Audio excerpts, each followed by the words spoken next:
l'heure du chrono-CAC qu'on retrouve Hervé Dupré, trader pour compte propre, fondateur du site carltrading.com. Hervé Dupré, bonjour. Bonjour. Merci d'être avec nous. Alors, on a CAC qui est bien accroché, largement au-dessus des 6600 points. Et ça démarre plutôt bien ce début de semaine, n'est-ce pas Hervé? Tout à fait. Donc, par rapport à la semaine dernière, on a connu une correction assez importante, sous forme plutôt algorithmique. Le marché se reprend quand même plutôt bien et on est plutôt dans une recherche de stabilisation par rapport à tous les mouvements que nous avons eus. Pour l'instant, l'ouverture est extrêmement calme, très peu d'échanges. On note qu'on est au-dessus de l'ouverture mensuelle, de l'ouverture de la semaine, qui est à 6699.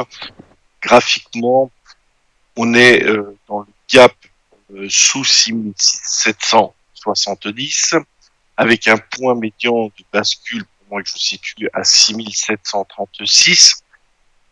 Pour l'instant, les échanges sont totalement absents. On est à 6708, donc peut-être que le marché attend de reprendre appui sur le comblement de gap à 6700 pour essayer d'aller chercher 6770, ce qui me semble déjà pas mal d'un point de vue intraday.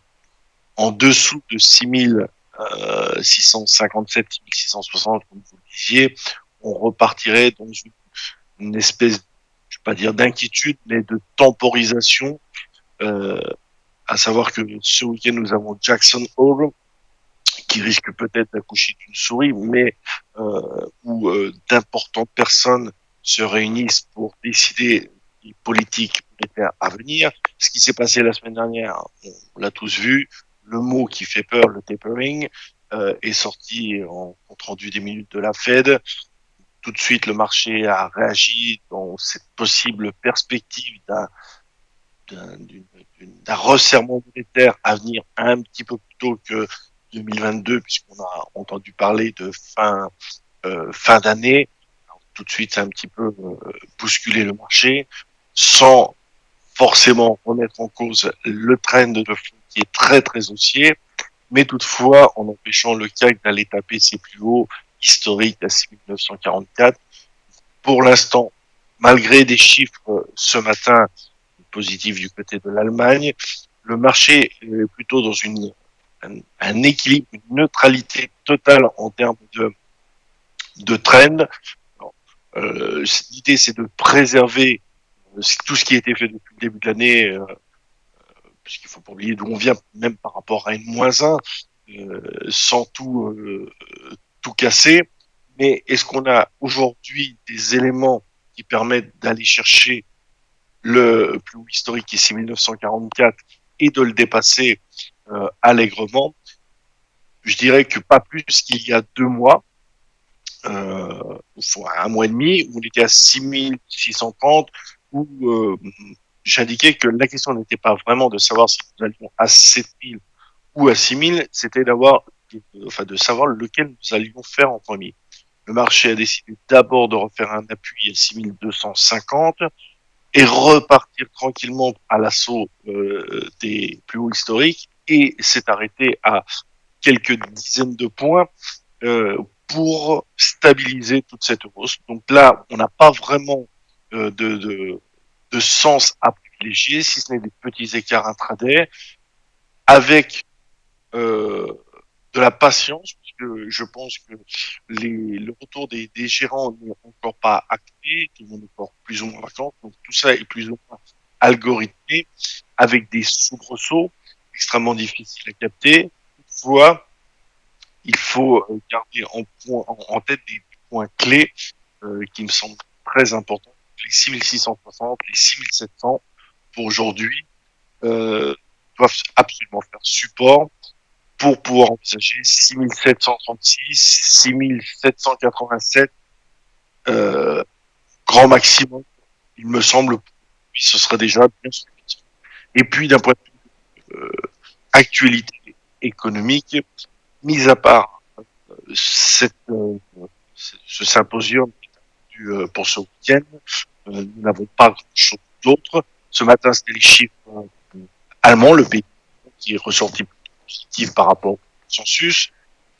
Cet après-midi, nous avons les ventes de logements. Alors, les ventes de logements, peut-être un élément intéressant de travailler aux US, hein, bien entendu, à savoir que la demande est extrêmement forte et les professionnels ont oublié un frein, ne peuvent pas vraiment fournir, répondre à la demande. L'économie n'est pas vraiment en surchauffe, tourne plutôt à plein régime.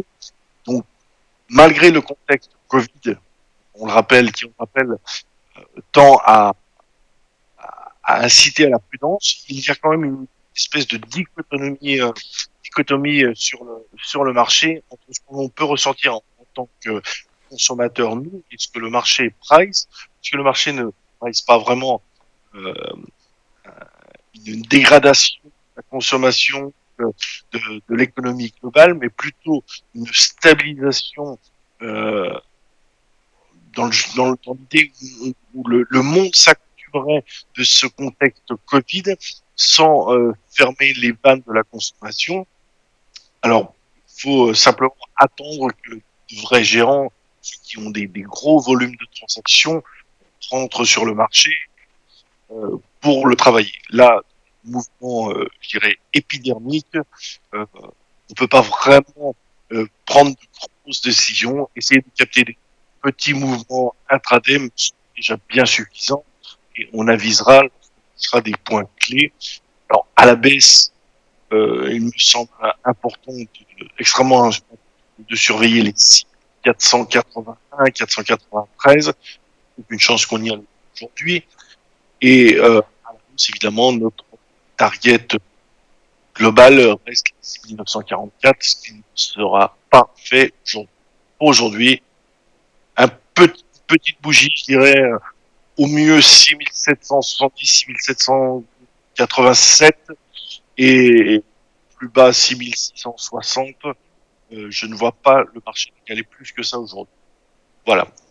Merci beaucoup Hervé Dupré. Et c'est vrai que la Bourse de Paris se porte bien en ce moment. 6712,29. C'est une hausse de 0,44%. On passe maintenant à la séquence des Market Movers avec Charles Janus, coach chez Interactive Trading. Restez avec nous.